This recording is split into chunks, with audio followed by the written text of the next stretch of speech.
Good evening. Day 2 replay. All you've missed so far is Pitbull, Fireball, and me and Cheryl screaming like cats being killed. Yeah. So yes, we hope you're good. Share with us where you are. We've got Durham, South Wales, Warwickshire, East Yorkshire, Dallas. Yes, Lane in the house. Hampshire, Stockholm. Lovely. Yes, Sandra's in Stockholm for business, which is incredible. Telford, Lincolnshire, Middlesbrough, Norfolk, Good old Seaham, Halifax. I love it. Bedfordshire. I always think Bedfordshire sounds really posh. Hampshire and Bedfordshire, all the shires. So, yes, welcome to day 2 of self-doubt all out. In a minute, we're going to dive into your soul work, see how you're feeling, see what was coming up for you before we then go into the teaching elements of tonight. But before we do, a couple of bits of housekeeping.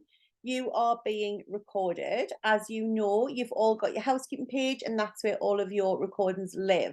So your day 1 was up for you there. I think it was early this morning. We are beholden. Sometimes it takes Zoom a little time to download them. So sometimes it just takes a while to download it and upload it and all that shenanigans. But we get it on there as quickly as we can. And Neil always drops a note in your group to let you know when it's there. What else? If you don't want to be on the camera for the recordings and stuff like that, in case we share it on gallery view, please just take yourself off camera. But we'd love you to stay on. We love it when we see your faces. I don't care if you're in your jammies. I don't care if you've got no frigging makeup on. I don't care if your hair's in a messy bun. That is how I spend my life. We're naked below the waist. We're naked below the waist. Like literally, there's flaps out again. We've got big clit energy. We've got nothing on below the waist. Our flaps are hanging out on the chair. So somebody messaged us last night going, you had me at flaps. I was like, I'm sorry. So just for context, if you missed last night, you haven't seen the recording, we do the big dick energy thing. We like big clit energy, and rather than balls to the wall, is that the expression? We were like flaps to the fence, which Nadia, who was on the call, actually coined the phrase. She's going to trademark it. I can take absolutely no credit for it whatsoever. I wish I could, but unfortunately, and if you have got a child with you, please put your earphones in. I think I saw a little boy earlier. Oh my now God. my ears are bleeding for well, we don't know what flaps are. How should we flaps are? Yeah, right, sorry. so a couple of other bits to share with you. A few people had asked us and said, what book did you write a book? Yes, we wrote a book, and the book is 2 on Friday, which is so exciting. So in your Facebook group, I popped the link in there that you can go and like buy from either amazon.co.uk or amazon.com if you're in the States, and you can get it on Audible. So it's all there for you. So if there's any questions, just do #help. If you need us, do #help in the Facebook group. I know there's like a lovely chat thing going on, which is part of like the Facebook things that you can do these days, but just so you know, the team might drop into that, but they're not actively looking in there to see if anyone needs help with anything.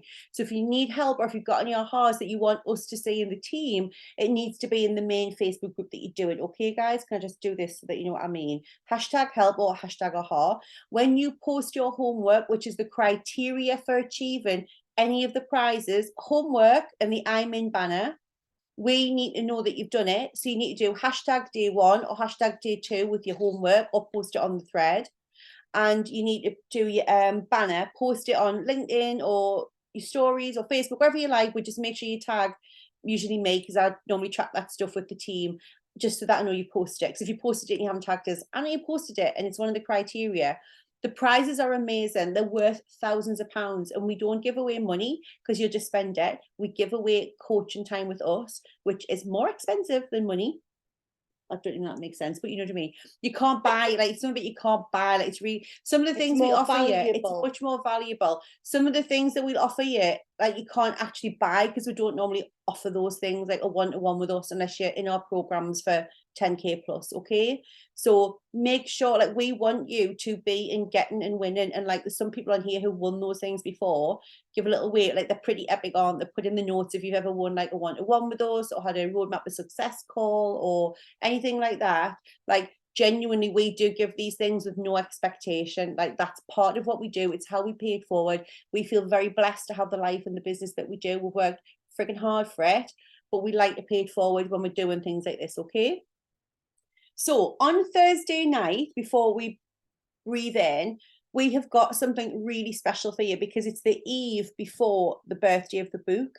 So the team and us have been cooking up something super special. It will be announced exclusively and live on the Thursday night on the day 4 call. Okay, If you can't make it for any reason, make sure you check your emails after 9 o'clock.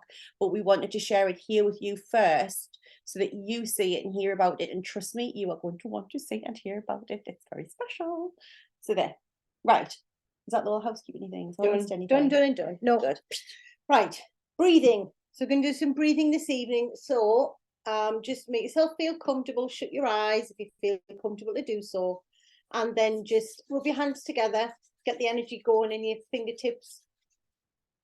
And then either put your hands into prayer pose with your thumbs on your sternum, hands facing up, or just place them out on your knees or in the air. Make sure your legs are uncrossed and your hands aren't crossed like that. Yeah? Close your eyes. I want you to take a lovely long deep breath in through your nose. Hold it at the top. And then out through your nose. Make sure when you breathe in, you're extending your stomach. Another long deep breath in through your nose. Hold at the top. And then when you breathe out through your nose, expel all of the air from your stomach. Feel yourself relax more and more. Your next long deep breath, make it a longer one, in through your nose. Hold at the top. And then out, make it slower as you breathe out. Relax into your chair. Just continue taking lovely long deep breaths in and out through your nose at your own pace, in a way that feels good for you. And as you do that, just relax. Let go of any tension that you notice in your body. Just give it permission to just relax. And as you breathe in and out, I want you to just focus on your heart center. Focus on your heart area. And as you do that, I want you just to imagine a beautiful pink light. And as you breathe in and out, that pink light gets brighter and brighter, bigger and bolder.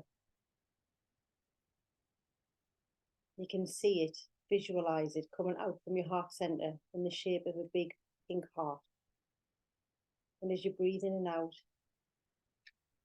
it gets bigger and bigger.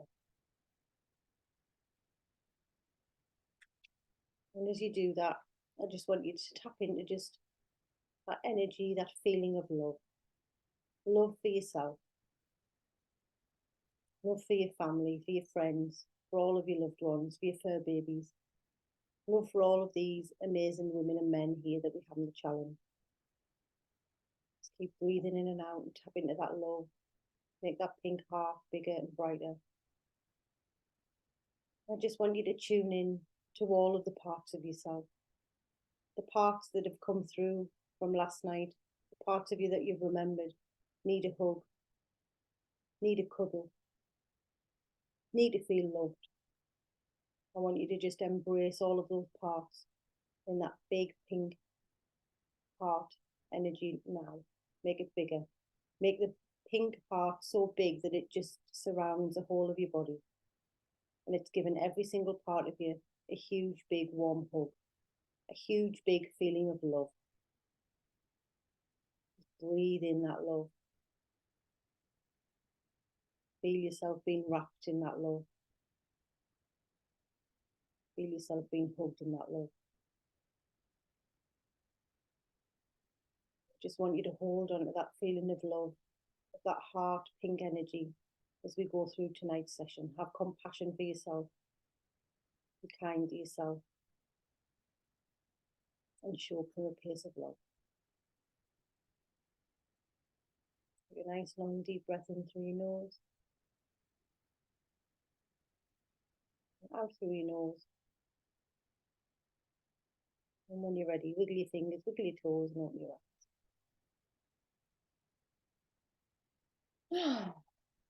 Oh, how did that feel? How did you experience that? My head felt like it was coming away from my body. But I could feel this beautiful pink hug which I normally say gold, don't or white. It was nice seeing pink. How did you experience that? What did you enjoy about it? Could you see it? Could you see the self that you were yesterday as well? And what did that bring out? And that's what we're going to talk about first. Orange and light green for me tonight. I love that. Okay. Warm. Warm. Bliss, lilac. It's okay. Any light is good. Orange and green tend to be more healing colours. Pink semicircle. So how is your energy now feeling tonight after yesterday? It was heavy. Day one is always the hardest. Obviously, you don't put that on the opt-in for your joining because it's like you wouldn't come, but it's heavy, right? Because we're bringing up stuff, we're getting stuck right in. We're not giving you any grace of using you in gently. We're going straight in for the jugular. Heavy, calm.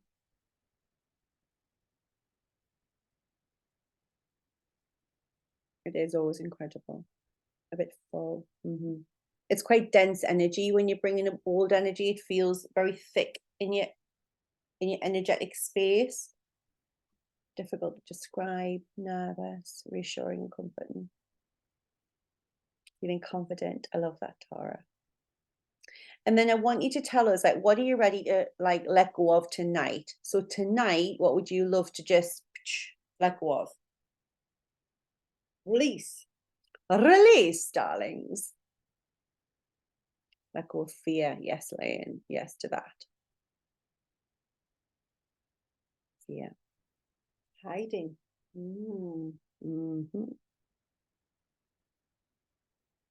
Guilt. Don't get me started on guilt. Sadness, fed up, comparisonitis, doubt. Keeping small. Anxiety. I remember you saying that in your video as well, Fiona, the keeping small. Love to release taking another's problems, feel they drain me. Carla's just saying, had a good healing dream last night, was removing white, thick, claggy goos from my throat. Good old cleaning is good. Because we store fear in our throat chakra. That's amazing. Fear of speaking what we really want to say. Usually for fear of rejection or judgment. Lack of self-worth, my ex-husband's shenanigans and still reacting. Yeah. Fear and success. Okay, good. And what are you ready to call in? What are you ready to say yes to? What are you ready to experience in your existence, in your life, in this movie that you're not currently experiencing? Love, adventure, belief and trust, letting people in, new challenges, everything. Really loving myself. Belonging. Freedom, success, opportunity, leveling up. Anything the universe offers me, which aligns with my soul. Love that, Helen. Belief in myself. Abundance, one of my favorite words. Feeling like I'm worthwhile. You already are, Ellie. You already are. More connection to source.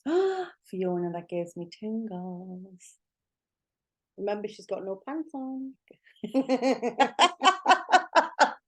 I do have pants, for the record. There are pants. I feel like I need to reiterate that now. Like we're weird, but we're not that weird.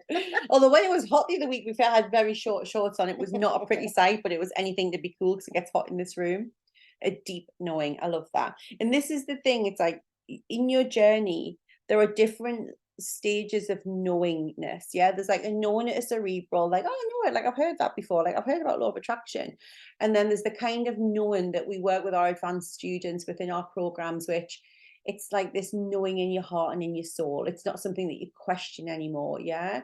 And when it gets to that level of knowing where it's like embedded in your soul and your consciousness, that's when you really start to rock. So this is why it's daily spiritual practice. Like what we teach you, you got to keep up the practice. This is why we say there's no silver bullet. You can have the biggest aha moment. I mean, you met a client, one of ours the other day, didn't she? She said, oh, I've never realized that before. And we chuckled and she was like, we spoke about it about 3 years ago in a one-to-one, but she's forgotten it because it hasn't been part of her practice. And this is what happens.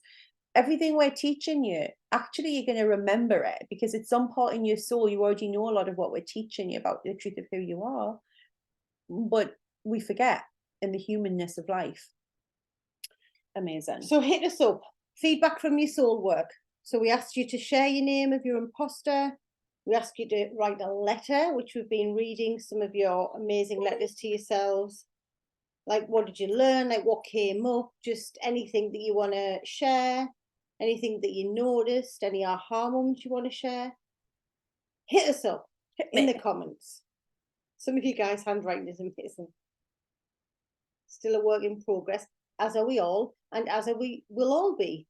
Like, the journey never ends. We're all going to be a work in progress, because when you get this next goal, or you're evolving to this next level of expansion, then you will desire another level. So we are all work in progress. It just gets to be at a different level depending on where you're going on your journey next. But the journey never ends for women and men like us, right? It's just a continuation. We're always seeking our truth. We're always searching for self-acceptance and loving ourselves completely and wholly. Like, that is the journey. And Helen said she's finding it hard with the letter, and I'm not sure like what kind of hard. I think it's just not flowing when you're sitting there, or if you just resist naturally going and sitting there, Helen. So put a bit more about that in the comments. It's one of the pieces of work that it is really important that you do, and just face into whatever comes up, right? Like, definitely breakthrough needing to happen. Yeah. Leslie is an amazing actress. She deserves an Oscar. She can step back now. Yeah, 100%. My Estelle's Oscar winning for sure. Let me tell you, bitch got tricks. Taking the hand of my inner child, listening and reassuring her. Like, it is so beautiful when you do it. It really does transform how you think about inner critic. I placed Brian in the car, my bus. He's getting Joyce the ride. I love it. You can actually send her on a holiday or him on a holiday. It's a very, very simple technique that we use, and we tell our clients about. Like, you can literally say you have got the day off, and then if they pop up again, say, no, you're at the spa, or you're at the pub, or you're on the golfing range, like, you have the day off. And it just again creates that separation. Somebody was asking about the name as well, like, why naming it and blah blah blah. And it's like, it doesn't matter what you name it, it doesn't really care. It's about creating that separation of you realizing that that voice is not the truth of who you are. It's just a fear voice. It's just limitation showing up in a different form. Because a lot of the time you'll come here and you think you're crazy because you hear that voice all the time and you think you are the voice. Yeah, by giving it a name, we create separation and distance, which is what we want. And if it feels hard, and if it's like, feel like you're forcing it, like, just use the techniques of, if this were easy, how would I do it? If all the answers were flowing, what would I say? Like, just ask yourself some of those questions, because then when we get it in our head, it's hard, it's difficult, then it's even worse. So it's like, if this were easy, what would I say? If I was asking someone else to do it, like, what would I tell them to do? Like, that kind of thing. Yeah. Yeah. If this was genuinely a little, you can get a chair. Again, it's just from a psychology perspective, it's a really powerful tool. You can get a chair or a cushion and sit in front of you and speak to them, narrate it, speak it out if it helps. Do you know what I mean? Like, have something there that represents the person. Look in a mirror. Like, do anything that helps your mind accept that it's something else or somebody else that you're speaking to. And use it as use yourself as the third person. So, like a lot of you did in your letter, you're talking to little somebody. I saw little, I can't remember what the name was, but little kid, that was it. So it's like, make sure that you're talking to yourself, that part as a third person. Again, it just creates. Oh, I don't know what that is for you, and Elizabeth Gilbert letter for you. I don't know, but in our program, in the Real You, which a lot of the girls in here, the Real You is like our signature methodology program. It's a 12-week program, and in there, like, we often get you to write letters to things, because it's about getting it out. And whether you video it, whether you write it, whether you speak it out, whether you write it on a stone and through, we don't care. It's about verbalizing and getting out of your system what's causing the block into something where you can actually create a distance from it. Yeah. That's why it's cathartic. Improvising really helps. Right, okay. So I know you've got a lot of questions and stuff. Again, Thursday as well, we will answer a lot of questions. So we'll answer a lot of the questions. We can't coach in the group. Like, we are there, and the ambassadors want to cheer you and encourage you. But if we do get time at the end of the night, we'll always answer the questions, obviously, if we can. But just generally speaking, that's what we'll use Thursday for, to answer questions and things. Okay, right. So, and like, just to reiterate what Cheryl said before, I think Shannon, said, looks like I've still got work to do. Just accept that. Because if you think you don't, like, I'm more worried about people that go, somebody did actually once say to me, like, I don't think I need a coach, I've got no work to do. I was like, excellent, ended the call, because I'm like, I can't work with people like that. Like, I want the people that go to the deep places. Do you know what I mean? I was like, you genuinely think you've got no work to do? I got nowhere to go from there. Love the Real You program. So do we. It's what we wrote. We wrote the Real You program when I said to Cheryl, so Cheryl's dad passed away. We had his funeral. Cheryl spent a week in a onesie in the middle of June. There was a smell, watching Game of Thrones. She'd never watched it before. She just back to back Game of Thrones herself. And then I asked her to come to what then became HQ on the Monday. And I said, I've got a proposal for you. And that was when I asked her, would she like to start a global movement where we empowered women by speaking the truth about our lives and speaking about the stuff that we'd never spoken about before? Cheryl's answer was actually, well, nothing's ever really happened to me. Now, those of you who have read the book know that's not quite true, but she just had stuff locked up that tightly away. She just genuinely didn't recognize the amount of trauma that she'd lived with and was experiencing and had kind of coped with. So I can't remember why I was telling you that now. Something Because popped in it my was head. Oh yeah, about and it then we being- wrote the Real You. yeah. Yeah. And literally that week we sat and wrote the Real You. It's like, this is what we would teach people, and we called it the Real You. Well, we went away with our own timeline, which is in the Real You Yeah. program, to sit and go, oh, well, has anything actually happened to us? Because me, I remember I told you last night, I was confident, I was just a ball breaker, I just got on with things. Wouldn't have stopped to think that I'd had any trauma, because that wasn't helpful. So I just bulldozed through. And then obviously I sat down with my little timeline. I was like, oh, came back the next day. I was like, seems that I've had quite a bit of stuff happen Seems to like us. I've had quite a bit of A lot of stuff. traumas that go, but I was not consciously aware of it. It was all my subconscious mind. I love that. And Yvette's just saying, tell me the story. So if you ever see photo shoots of us, if there's props, they're never random props. They always mean something. So the photo of me, there's a photo shoot where I've got this jumper on and I'm holding a cup. It's actually a cup. It says Soul Sisters that Cheryl bought me on my first Christmas in the business. And there's one, if you ever see the photo, we're sitting on the ground and we're like in this beautiful big hall. We were there yesterday doing a VIP day at this top spa. And we've got papers on the ground in front of us. Those papers are actually the big papers that we brainstormed the business on and wrote our first ever 5-year plan.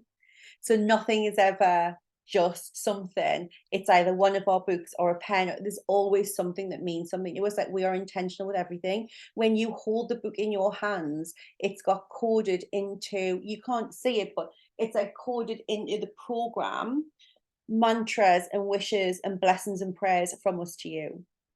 And they're coded in and covered over with a color. Everything we do has an intention. Everything we do is spirit led.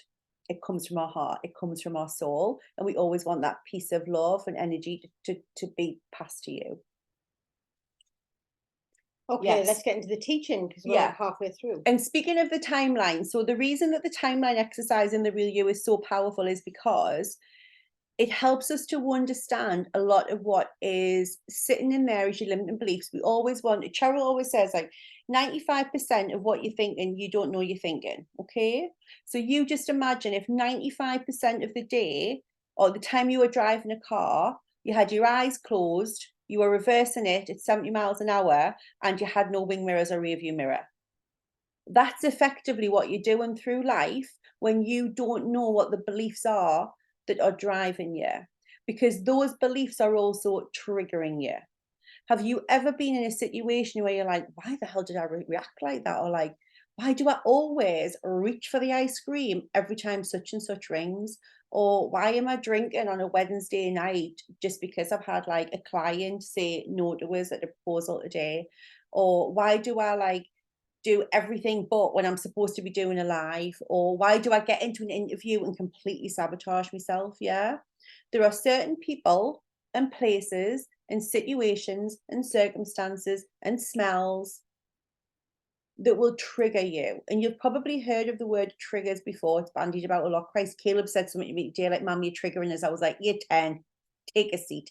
Do you know what I mean? So it's like, we'll often think they were being triggered, but actually at a deeper level, I just want you to understand what goes on. From a neuro perspective, what is happening is your subconscious mind, the reason that we do things on autopilot is your subconscious can react tens of thousands of times faster than your conscious cognitive thought can. That's why your emergency thinking, your fight, flight, freeze, fawn is all in your subconscious mind, because it can respond much faster. I always remember reading the stat that a tennis player hit the ball at the net before his conscious mind has even known where the ball is. Because you do things. If anybody watched the England rugby match last weekend when George Ford just kept like kicking the ball over against Argentina, he's not consciously, if you watch that, the time it's so fast, someone's passing the ball, his foot's already kicking it. He doesn't know what he's doing. But when you do something on repeat and repeat and repeat so many times, that's what happens.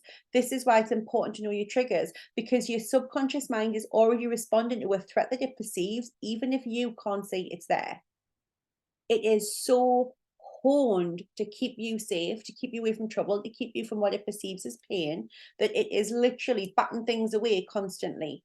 Yeah. So that's often why you feel this trigger. So when we were writing the book, because we've talked about the book today, so it feels relevant, I was triggered to fuck.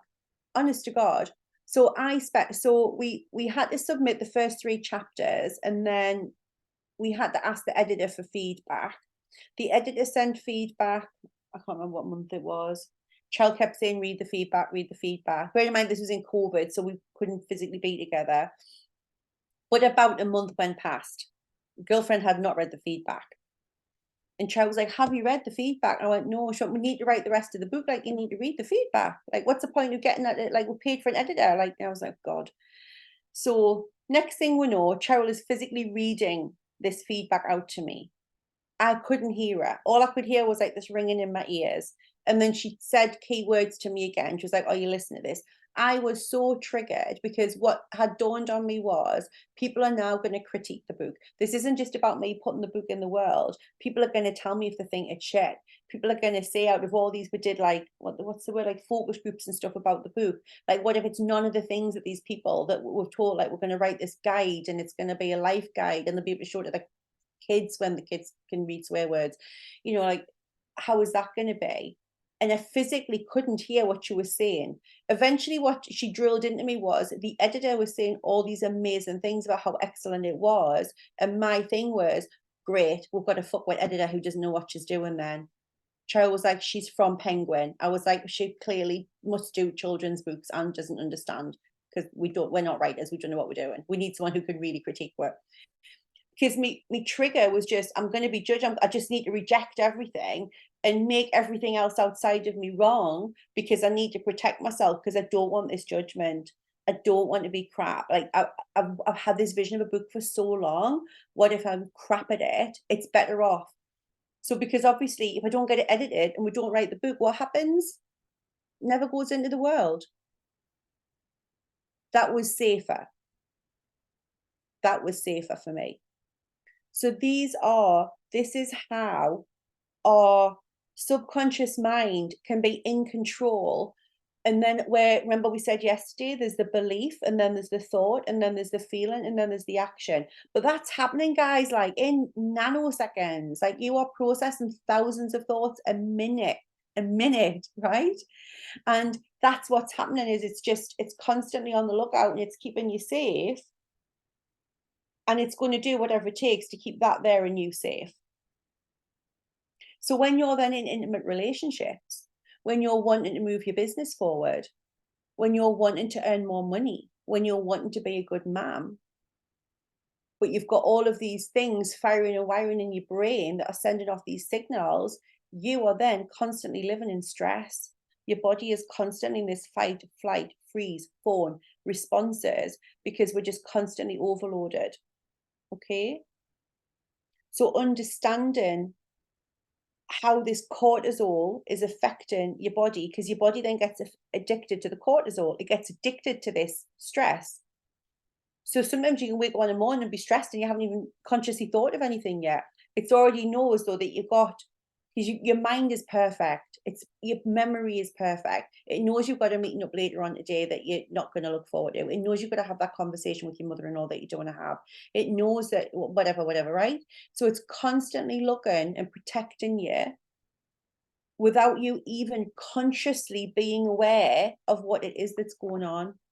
So getting ahead and knowing what your beliefs are, the limitations, the things that scare you, but knowing the things that trigger you is so important, because when you do, once I understood this is me responding badly to the editor, and I said to Cheryl, this is my imposter. I know how ridiculous I'm sounding when I'm telling the editor like that she doesn't know what she's doing. And I told the editor to keep your conscience clear. I was like, I read it and I thought you didn't know what you were doing. And she just laughed. Because I know, I understand it's the irrational, emotional part of me that is responding to a perceived threat and not a reality. I can then do something about it. Do you get that? I can speak myself through that. I can manage and regulate my emotions. I can regulate my energy and my nervous system. Like he's just saying, when I launched my first social pages, I lost it completely. Had to have a donut talk to get me through, literally shaking on the sofa. Shaking. Your body had cortisol in your body, like it's a very visceral response. Like your body is getting ready to physically run away. Later on in the writing process, my body responded. It so didn't want us to publish the book. It gave me a back pain that was so bad I could barely stand up. We pressed send on the manuscript for the final time, and my pain disappeared from my body like that. Pain is a manifestation physically of your subconscious patterns a lot of the time, okay? And the thing is not the thing. So yes, that might be a response from Letty about launching our first social pages. This was a response about the book. It's not really about the book. It's about, remember we talked about last night, limiting beliefs running the show. So when you're not feeling good enough, you're not feeling worthy, you don't feel like you deserve it, like whatever your core limiting beliefs are, that's the thing that's being triggered. It's just showing up in the book, in the social pages. So where do you get triggered? Like, where is it that your triggers show up for you when you get that sweaty anxiety pain, or the inner critic starts like really screaming loudly at you? Like, what types of situations are you in when that happens? Physical pain resonates, yeah. Called the back pain. Well, called your immune system, and your back pain is generally to do with emotions. Anything around your back is emotional driven, which with emotions trapped in your chakras. Stomach confrontation, yeah. Stomach's the same, just on the flat front, with emotional stored in your solar plexus. Confrontation, when I don't feel heard. Heart racing, when I was little, I was in pain or ill and got a bit of kindness, yeah. So your anchor there is using it for love and attention, yeah. Spending too much time with my mum, yeah. Mum or mum, we say mum here. Mum.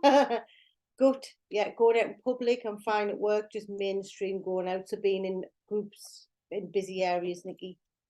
When being visible or seen, sweaty palms, sticky feeling, public speak, yeah. Stomach, neck, throat. Get defensive, get angry when I get criticised. That used to be me. Remember I was saying last night how if you'd told us I wasn't confident, I would just laughed at you because I had this constant need to prove myself. I would get defensive. I would be the one that would be going into defense mode, feeling that I was being attacked or criticised. Really, it was about me, particularly with Holly. If anyone mentioned anything bad about Holly, I would all go into defensive mode, but it wasn't really about Holly or her behaviour. It was about the fact that I didn't feel good enough as a mum. So we can tend to respond in a defensive, attacking manner. The thing isn't the thing. It's really about how we feel about ourselves. Speak in public, post live, being visible. So we've got a mixture here of situations when you're being triggered, and then how it shows up in your body as well. And the key thing here is, remember, it's about witnessing. It's about observing. It's about noticing. If you know, for example, that spending too much time with your mum triggers you, it's about getting to the space where before you go and have that interaction, you know that you're potentially going to be triggered, so that you can do some work on yourself, which we'll come on to now, about language and how you talk to yourself before you get in the situation, so that you're less triggered, so that you start to neutralize. So then it doesn't matter, you get you to the place when you work with us for a longer amount of time, some of our clients, you go into any situation, and no matter who says what situation you're in, it just kind of like bounces off you, just goes over your head, because you're so confident and sure in yourself, feeling good enough, feeling deserved, that you don't really care what other people say, just kind of goes over your head. That's the space that we want to help you to get to. Might not happen in these 3 days, but we'll take some steps towards it. And it's really important. The number of clients that we've worked with who have come off medications, changed medications, found out they're not actually frigging bipolar. Like, there's a lot of people that we work with, not just like even in our business, but in our 20 years as leaders, coaching people in organizations, who, when we've worked with them on their mindset and on releasing trapped, blocked, negative energy, like Cheryl's an advanced pranic healer, so she understands energy better than a lot of people and how that manifests in the form.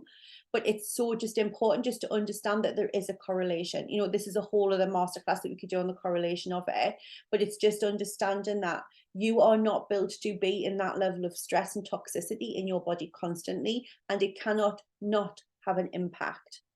Like Wendy said, the issues are in the tissues. They are. Your tissues physically are locking in and loading toxins from negative thoughts, because thoughts are energy. Yeah. Okay, so it's just even understanding that. So as you release the negative energy and the thoughts or the forgiveness or whatever it is, it literally is for you, because it is healing you and your system.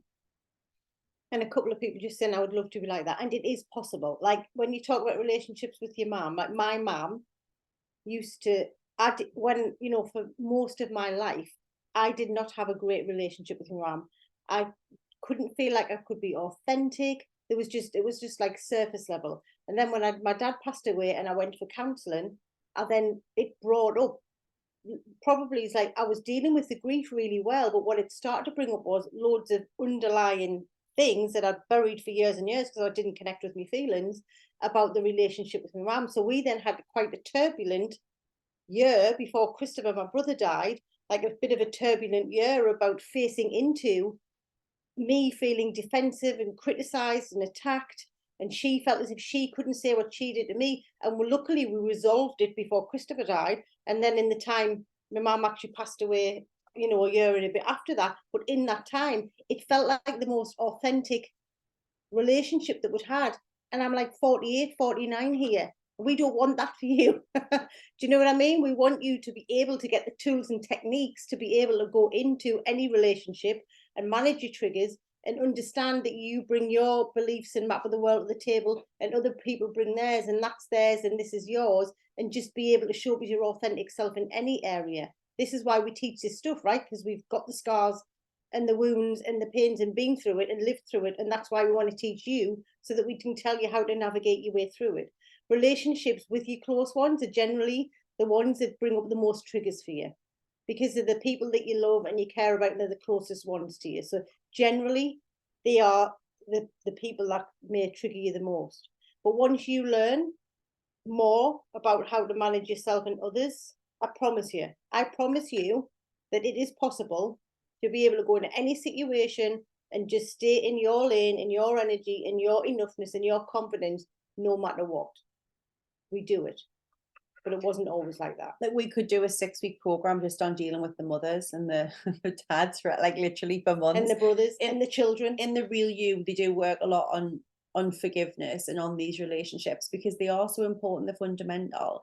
What I would say to you though, because that's not what we're here to teach you, is when that's taking away your confidence, or when it's taking away your self-esteem, it's just understanding that they're not perfect either. And like, we make mistakes, everybody does, but when we have expectations of people, it's in the expectation that creates the suffering for us, not for them.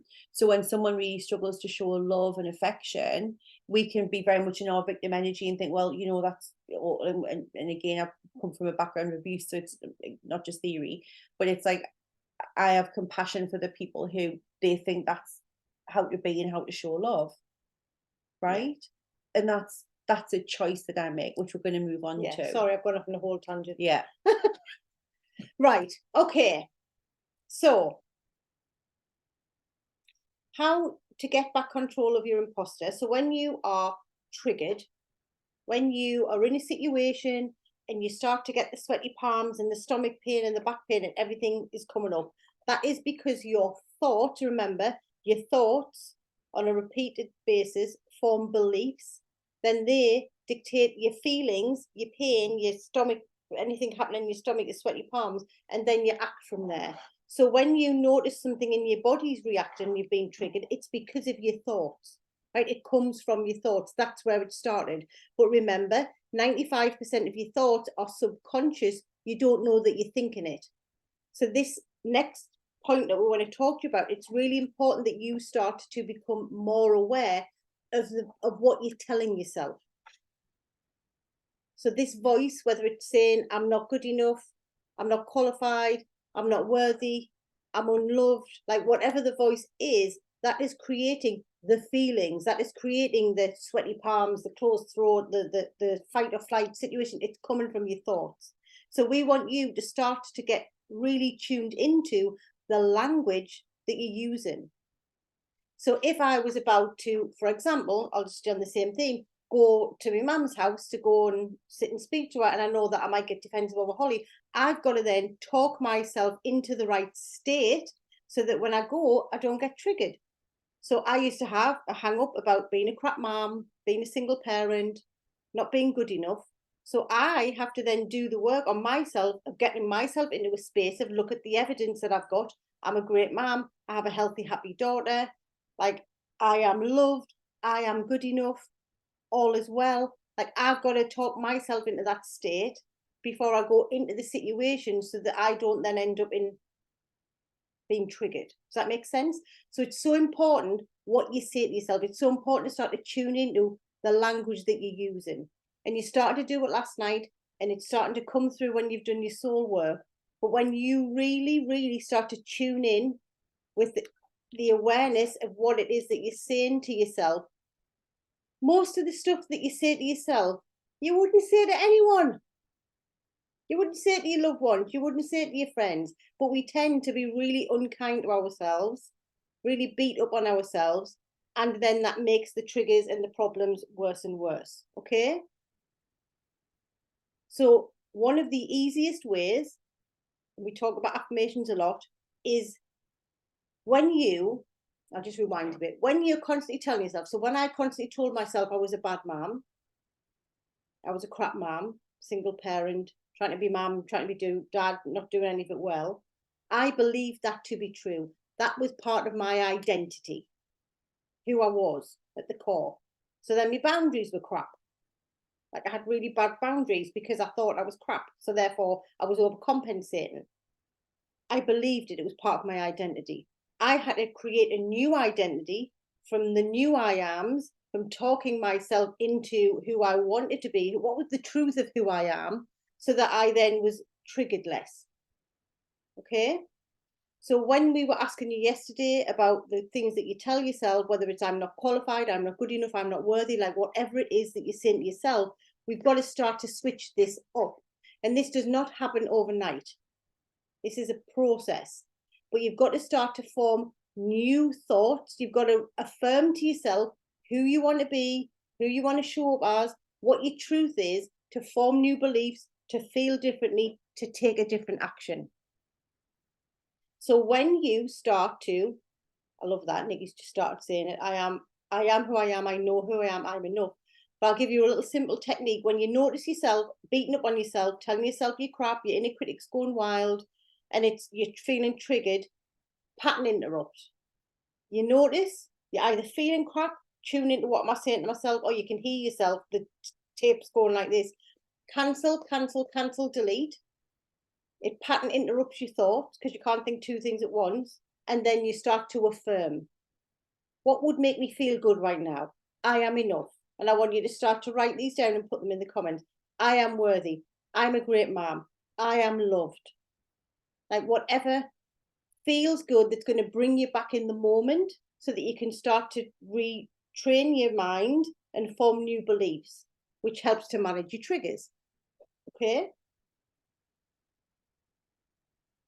And the more that you start to talk to yourself differently and create this new identity and come back to the truth of who you are, the more that you will hear yourself speaking about yourself to other people in a different way. Because the language that we put out into the universe about ourselves to other people in communication, like that's what we get back. Yeah? So we've got to start to step into the identity that we want to be. Our truth. What is our truth? I am good enough. I am worthy. I am deserving. We all are, but we've got to believe it to the core that that's who we are in order to work from that place, which will help us not get triggered because we believe it 100%. So say something that resonates, right? That's what's really important. It's why people get affirmations wrong and it's just words, okay? I am are the two most important words in your language, in any language. I am is a declaration. I am is your identity.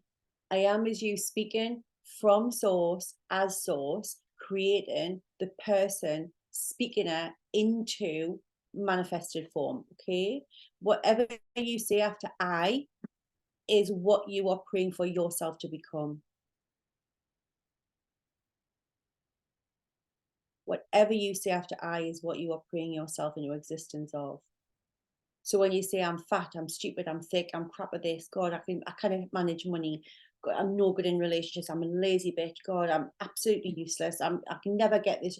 Like that is what you are creating. That is the you that you are becoming. So when you say things like, well, I'm worthy, I'm enough, like that might not mean anything to you, right? It might, if it does, brilliant, if it makes you feel good in your soul, but it might be that you have to start with, I am worthy of having a business where I get to pick my son up from school. I deserve to be paid an amount of money that rewards me for helping someone with their energy. Yeah. I deserve to be in a role where I get to be the leader that I know I can be. Speak it in a way that is meaningful, that speaks you into, that moves your energy. Because remember, it's your vibration, it's your frequency, it's your energy that's creating that. That's what the universe is going to give you back. Okay. So if the words don't move you, if you don't feel them, if they're not resonating deep in your heart and soul, it's not going to work. It's not the right affirmation. You've got to speak it into existence. You've got to feel it into existence. And it might feel a little bit uncomfortable at first because this is years and years of worth of beliefs that you've lived from and you thought were true. And now we're having to switch up to form some new beliefs. So it might feel a bit icky and uncomfortable. Trust us, it works. You can create a whole new identity, come back to the truth of who you really are using this practice. You have to get committed to doing it. Don't just do it once, then your belief system and your identity's changed. That's why it's called daily spiritual practice. So if you have to cancel, delete, and reaffirm, I am good enough 100 times a day, that's okay, because your subconscious will go, okay, yeah, she is good enough. There you go. Things will change in your outer life. So what are you going to say when you hear an imposter saying, like you're going to remember that she's this young, hurt, injured part of you that's trying to protect you. Like, I want you to have the tools ready, right? Like, what are you going to say? You do cancel, delete. What are you then going to come back with? Write it down, get it ready. This is part of your soul work because it's so important that you're not just leaving it a chance. And like Cheryl said, it's a process and it gets better and it gets easier, it gets faster. I invite Estelle now. I'm like, come on, what you got to say? Bring it, girl. She like runs at me, like, you're no good, you're this, you're that. And I'm like, okay, thank you. Go and have a cigarette. Like, take a break, take a load off. That's my relationship with her now. Because everything she says doesn't have any credence anymore. It's just spotting that it's her, spotting the trigger, hearing what I'm saying to myself through Estelle, and then letting it go. Okay. Good. Yes, loads of lovely affirmations coming through, and that'll be part of your soul work as well. So when you're having these thoughts, this is so important that you get that you are not the thought. You are the infinite energetic, spiritual, non-form, physical thing that is wearing the body that you're in, observing the thought that the body is having through the brain. Do you get that? Because you are not this body sitting. This isn't Cheryl. Like, Cheryl doesn't stop at this skin. Cheryl isn't that color of eye. She's not these hands. She's not this color of skin. Like, that's not Cheryl. Cheryl is this limitless, abundant, infinite energy that is living in this body for this duration. Now, you can choose to believe that or not, but it's true. It's like, you can feel people's energy. I always say, like, my mom struggled really badly with depression when I was young, and I could literally walk onto the estate. We lived on a council estate. I could be 2 blocks away, and I could tell you what mood that woman was in. I didn't need to get through the front door and have something flung at me. Like, I knew what state she was in by the time I hit, because I could feel it. You know that too, right? You can feel someone. You don't have to open the text to know someone's going to rant at you. All of your spidey senses tell you that they are. Now, if that's just a physical form, surely you would have to be in front of them and see it and know, right? Ever met someone and think something's not right with, like, something's just not, like, I don't trust you, and then later you proved right? Energy. You are energy inhabiting a body. You are an energetic thing, being in a physical form. You are not the physical form, and therefore you're not the thought. You are the thing that observes the thought. You are the energy that is aware of the thought of, I'm fat, or I'm lazy, or I'm stupid. Yeah. So when you get that and you understand that, well, I'm not the body, I'm not the thoughts, I'm not the belief. I can change the belief. I can believe I'm not confident. And guess what? I can also believe. I can believe that I am confident, because a belief is just a thought you keep thinking. How long have you been telling yourself you got no confidence? How long have you been telling yourself that you can't do the thing because you haven't got enough? Yeah. You can change it like that when you choose to, when you desire to. The thoughts that you're thinking, you can choose them again. And the reason it's important that you do that, and I teach this all of the time. So Cheryl's jam is, pranic healing and energy and understanding it. My thing is, like, I'm a spiritual practitioner with Emerson, and understanding universal law and how we use universal law is like oneness is so important to me.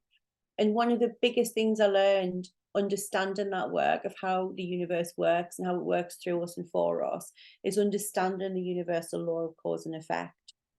So going back to, I spoke about the fact that I was in a very unhappy marriage, and I spent most of my 20s being knocked about, kicked in the face, punched in the face, stabbed in the back with things, you name it, right? It would be really nice to sit and blame him for being a narcissistic prick who just likes slapping women around. The reality is, I caused that. My belief that it was my job to fix anybody that was broken, and that's what I was here to do, and that was my gift. My belief, when somebody turns up and tells me lies and I ignore all of my intuition, I write in the book, I'm like, it was like a flashing freaking neon sign that everybody else could see, but I'm like, no, no, no, I'm a fixer. I can fix this. I can make it all better. I caused that. I caused that relationship to last as long as it did. I chose to ignore everybody telling me what they could see and hear and witness and what they were worried about. I chose to ignore all of my intuition to try and do the right thing and be good. Yeah. I caused me to be in a relationship for 7 years when I knew I was crying on the way to the church that I didn't want to marry him. Yeah. Veronica was just saying caused or allowed, caused. Attracted. I attracted men that behaved like that. He wasn't the first. He was the last, thank fuck. But he was in about 15 years, he was in a very long line of men who behaved that way with us, because that was what I permitted. That was my standard based on my belief that that was what I was worthy of, based on my belief that that was what I deserved, based on my belief that that's what it was my job to do. Okay?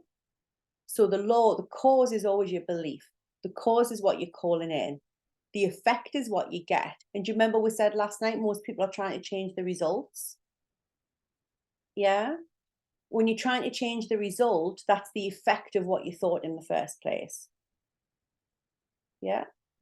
And some of this can be hard to hear, right? Because sometimes things have happened in our lives, like events in our lives where it's not really ideal to face into, to think, well, what was the cause? What was the limiting belief that I was running from that had this situation to happen?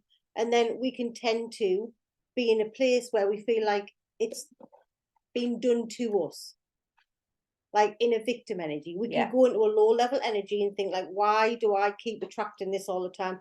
Why does this keep happening to me? You know, I always keep attracting the same thing. Like it's never going to get any better. Like we can be in done to energy, victim energy. And that's okay. We all of us slip into victim energy at some point, but had Donna stayed in that energy, she wouldn't be living the life that she has now. Like if we stay in this energy when different things happen in our lives and just think that we're being done to, we are not then taking control of our lives, of our thoughts, of our mind, be able to change our belief system up, to be able to change what's going on here, to make our reality be different. We have to choose differently. And what I want to say is this, I am in no way saying I created a man that hits people. That's not what I'm saying. What I'm saying is my belief system created a relationship where I was okay to stay in that and tolerate it and thought it was acceptable. Yeah. I attracted him in because I believed it was okay. Do you want to like now it wouldn't last him, I'd see him a mile off. I could see him for what he is. But because of my broken, as I'd say broken, but because of the belief system that I had at the time, that was what I attracted. When I believed that I could only make enough money and it was okay just to get by, what did I always attract? I only ever just made enough money, like literally to the penny, you could count it, because that's what I would attract. That was what I believed my amount of money was that I could earn. If I believed I could earn 25 grand, that's what I would earn. I had to believe I could earn 50,000. Then I had to believe I could earn 100,000. Then I had to believe the business could make 1 million. And every time I would do that, that's what I would get. Right? Because it's not the result that drives it, it's what you believe is possible and true. Yeah. And that's coming from you, nobody else. So how do you change your mindset? Well, this is what we're teaching you. You change it by using the tools that we've taught you tonight. We have to start to tune in with what our beliefs are, what our thoughts are, and start to reprogram our mind and our thoughts so we start to attract. That is changing your mindset. It's reprogramming your subconscious mind. Which bit, sorry, Christian, which bit do I think now? You are always going to have thoughts of limitation, of scarcity, of fear, right? You're human. Nobody gets a pass from that. Very few people. JC probably didn't. Okay.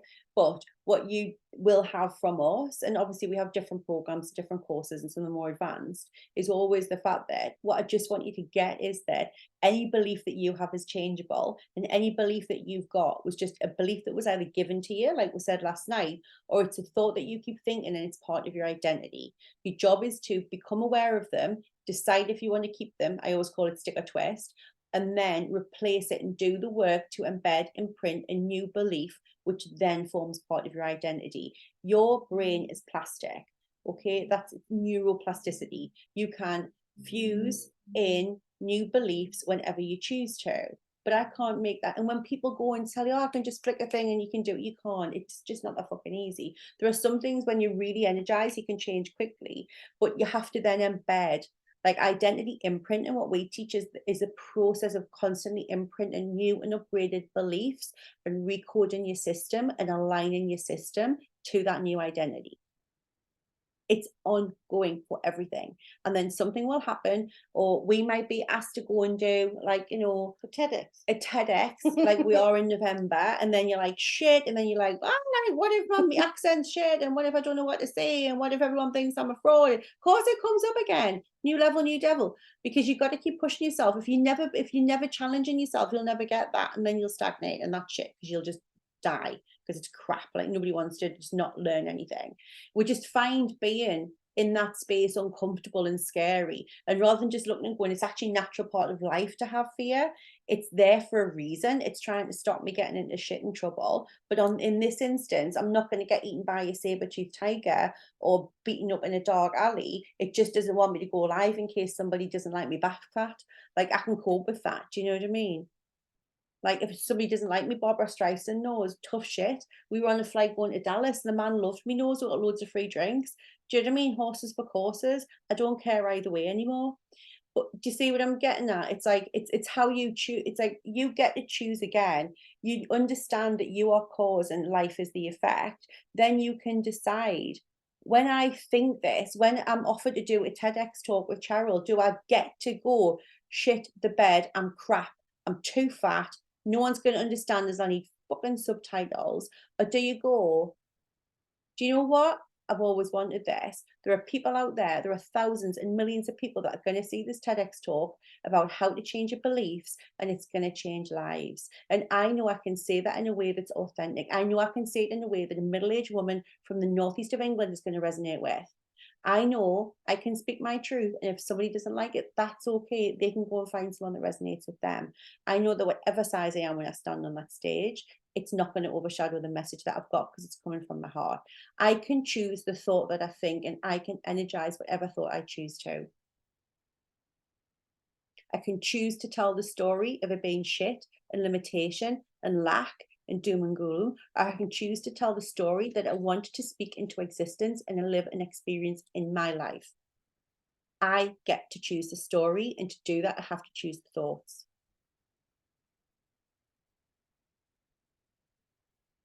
Okay.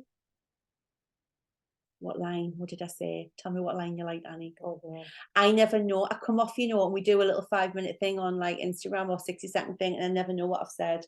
She doesn't either. We're like, what did we talk about tonight? Tomorrow, right, when we do a live, I'll have to read my notes again. Yeah. Okay. So hopefully that's landed with you. Food for thought, something to go in, ponder on. I'm going to give you soul work. You get to choose. Yeah. You get to choose again. And we forget that we all drop into victim mode, us included, and we forget that we get to choose, and we give power away, and then you remember, and then you choose. It's all good.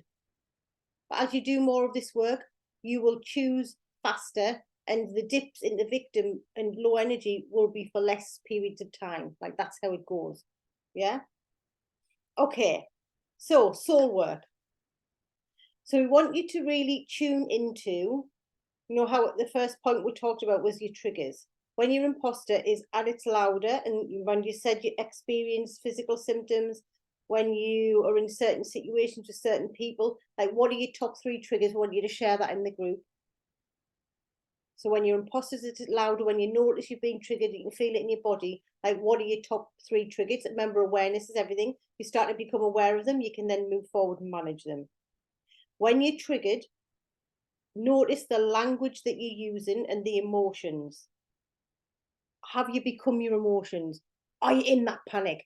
Are you in that anxiety? Do you feel like you're going to be eaten like by a saber-toothed tiger? Like, what are the emotions that you feel like you're experiencing? And what is it that you're saying to yourself when you're in a triggered situation?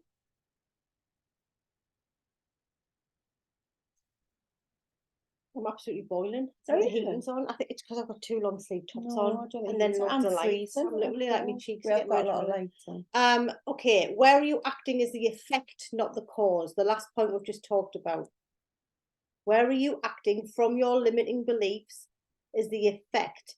So where in your life have you got the effects? Have you attracted the things that you don't wish to have, instead of being the cause? Instead of showing up from, I am worthy, I am good enough, and then manifesting what you want in your life, where is it the other way around? Yeah. And then share your new I am statements. The statements that you shared here. So remember, there'll be a thread in the group that you can go in. So it's in there now. It's already in there with day 2, hashtag soul work, or whatever it says. Hashtag day 2 soul work thread. Yeah, that one. So go in, have a little, I can feel the energy of, like, some of the messages that we've said tonight are just kind of like landing and sitting there with you, just rumbling around in your conscious mind, and that's okay. And then when you start to become aware of some of this, then just start to capture it, write it down, put it in the group, do your lovely images, write it on your notepads, like everyone's sharing, let's all work in different ways. Just whatever feels good. It's for really you. hard. It's like, I can see your faces and I want to go, are you okay, Lou? Natalie, what you thinking? You're very pensive. Yeah. But we'll be here like literally all night. Yeah. So tell me in the chat how you're feeling. How are you feeling? Natalie's charged up, loving it. Was it Natalie? No, Tara? Tara's charged up. Love, love, love. Excited. Like when I remember the first time many years ago learning that I could choose my thoughts, it literally blew my mind. I'm like, what do you mean? It's just how I think. It's just who I am. That's how I respond in these situations. No. You get to drive the bus. I'm like, oh, friggin' hell. Buzzy, smiley, shiny eyes. I love that, Nikki. Same as usual then, girl. Reflective and a bit mind blown. Good. I'm gonna nail these triggers.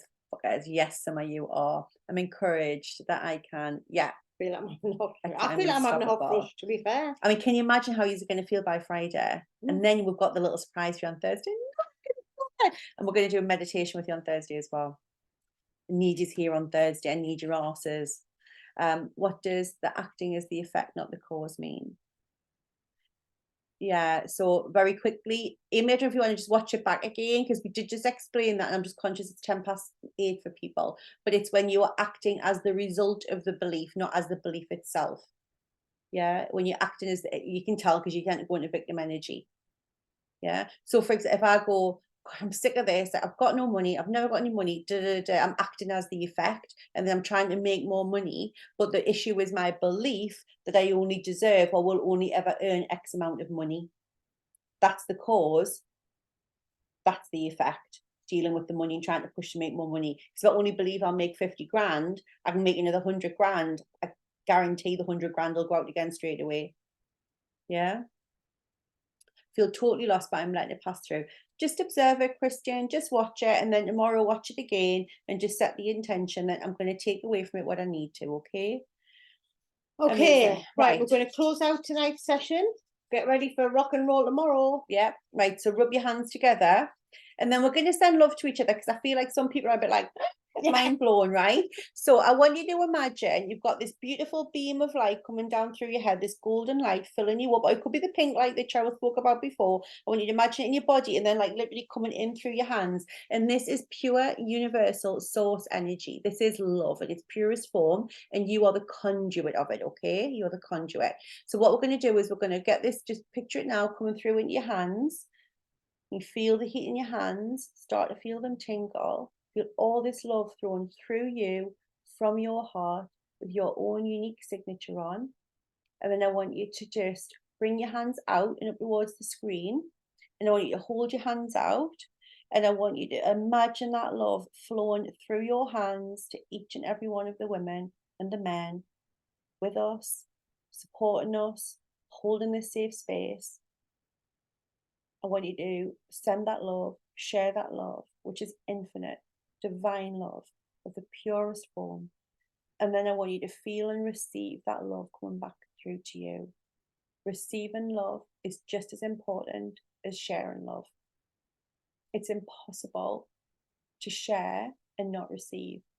We block the divine flow of love. So receive that love, allow it to flow back through into your heart. Allow it to flow through every single cell, the 30 trillion cells in your body. Allow that love and light to flood in. And just say thank you. I am worthy of this love. I am worthy of this divine presence. I am worthy of this sacred space. I am worthy of being held. I am worthy of being seen. I am worthy of taking up this space. I receive this love with gratitude. And so it is. And just bring it in your heart. Close the circle and just say thank you. Thank you, thank you, thank you. And so it is. Right, ladies, day 3 tomorrow. Got some firecrackers for you. See you in the Facebook group. Mwah!